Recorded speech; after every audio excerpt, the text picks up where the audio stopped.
Steve here with the 𝗟𝗓𝗓_store.com, the channel where we help cleaning business owners scale their businesses with systems, controls, tools, and resources.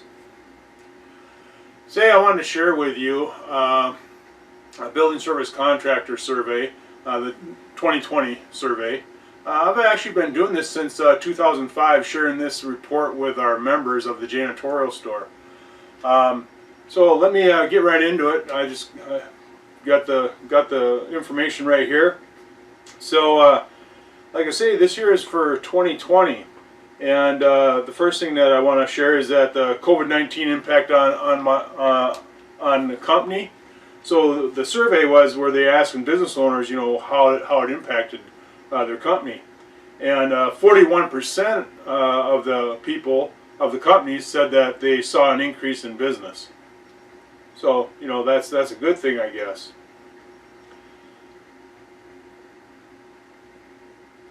Then they also had in here that 41% said that my company was hurt but will recover. 9% my company was not affected. So it's rather interesting that you find those big gaps like that. But the other thing is that for COVID-19 impact on staffing, 45% said that the staffing will remain the same, no change. 29% of the company has hired more staff to meet demand, and then 21% of companies had layoffs or furloughed staff. Something else that they were talking about, there's 90% have performed coronavirus cleaning services this year. So that's a clear indication that companies are doing cleaning and disinfecting. But the real question is how many of them actually know what they're doing. It's amazing some of the things I've been seeing out there. So then when you look at companies that are going to be adding COVID-19 cleaning surcharges, 63% will be adding a surcharge. 17% won't. Another 17% said that they are no, but they're considering it. Now when you look at the business role, you have 69% are corporate management. It includes the owner. Then you got 16% as general managers, supervisors, and site managers. 7% operations. 6% in sales and business development. 2% in support staff. Now when you look at the business type, well, we're looking at corporations, LLCs. What you have is you got 32% are privately held companies, 27% are S corps, 26% are LLCs, 7% are sole proprietors, 6% are publicly held companies, and 2% are a partnership. So you can see that very few people do partnerships. So keep that in mind if you're considering that. Now when you look at the areas that are being served, 56% were local within 100 miles from headquarters. And then you have 20% that are regional, no more than one state but limited to one region or of the country, Midwest, East Coast, West Coast, so on and so forth. So it tells you there that, obviously it's made up of primarily all local companies that are doing a service radius of 100 miles from their headquarters. Now when you look at the years in business, the years in the cleaning industry, you have 37% more than 30 years. Then you got 21% at around 21 to 30 years, 20% at 11 to 20 years, and then from there it breaks down. 7% 2 to 5 years, 9% at 6 to 10, and then 5% at less than 2 years. So you can see that the large majority of the companies in the cleaning years in the industry, are more than 30 years. So something to think about. Something else too is that 90% or 92% do not franchise. So that clearly tells you that people aren't interested in franchises. They're not willing to share the money. having somebody take a portion of your hard-earned money for systems that you can actually develop yourself by just going to the janitorial store or my house cleaning business if you're a residential cleaning company. Something else that they have is a total square footage clean. This is the monthly. It ends up being to where it's 10 million square feet or more. There's 20% of companies that are servicing that amount of square footage. Then you got 17% less than 250,000 square feet per month. So that's just a matter of adding up the square footage of your facility. And if you're, if it's a 10,000 square foot facility and you're cleaning it 3 days per week, well, that's 30,000 square feet that you've cleaned that week. So then that's about 120,000 square feet for the month. So that's how you calculate that. Adding cleaning services, additional cleaning services provided. Now this comes as no surprise. It's been this way for many, many years. So you got 85% for stripping and recoating hard surfaces, hard floors. 85% also of carpet extraction and deep cleaning. And then 84% restroom supply management. So that's really no surprise. That's been that way forever. In both my cleaning companies, we provided all those services. We're in a full service company, but we were providing those back 25 years ago, 34 years ago. So that's not a surprise. Window washing comes in at 63%.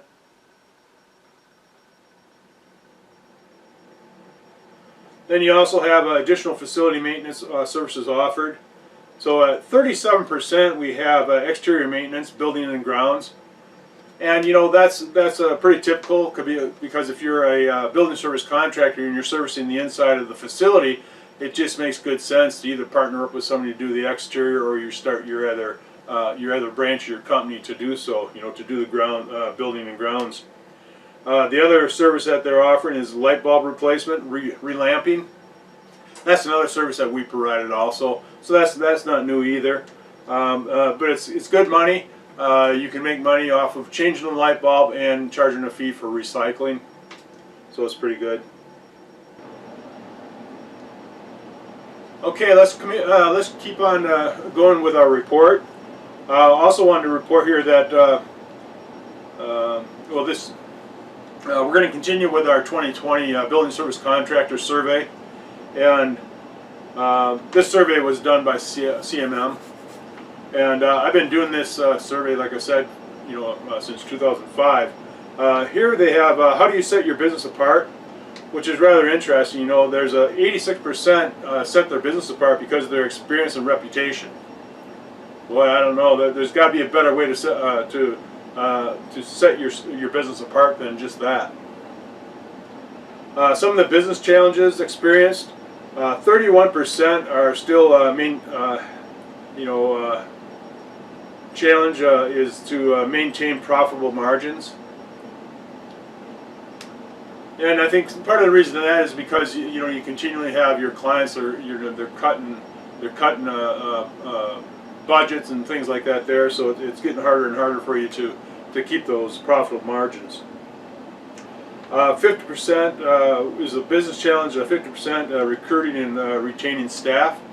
Yeah, again, that's something that we should always be doing. We should always be recruiting, retaining your staff. Part of the problem with that, with the cleaning businesses, is that they don't generally offer any businesses, no self-improvement rewards at all for their employees. They think that just because you're going to pay somebody $15 or $17 an hour that they're going to be able to retain them. And a lot of times the problem is why they're losing them is because of management. So if you got a high turnover, and we'll talk about turnover later, you definitely got to start looking at management supervisors. So something's going on there. So I would probably be investing in more training in supervisors and in management to help get those numbers back up to retain your staff.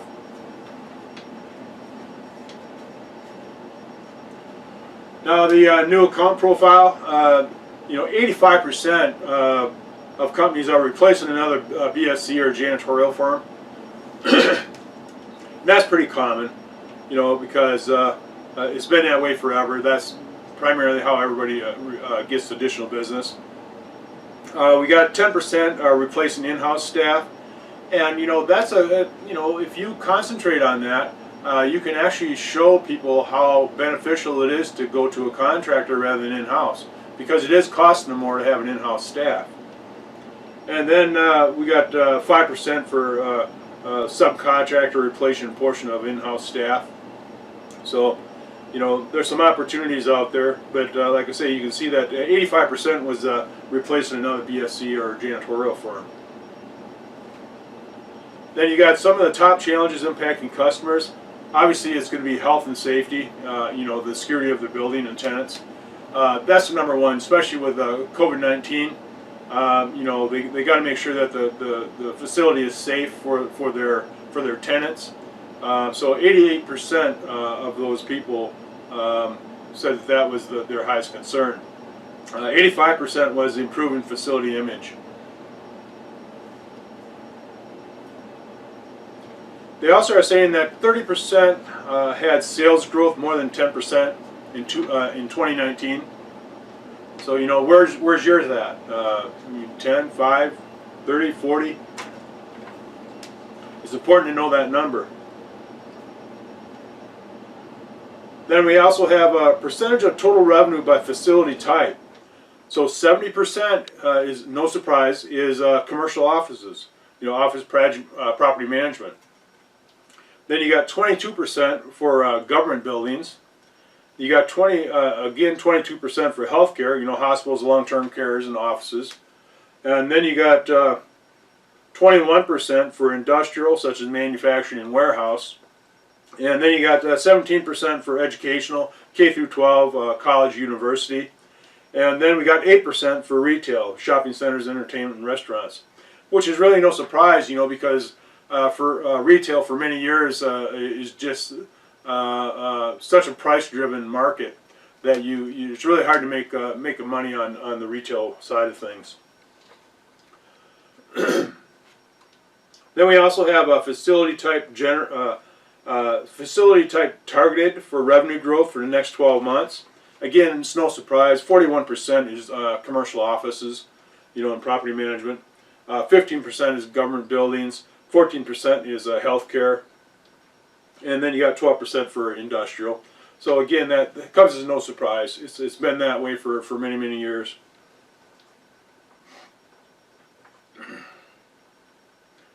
Then when you start looking at the average hourly wage for field workers, front-end cleaners, what you'll look at is you got your entry level, that's under 1 year of employment.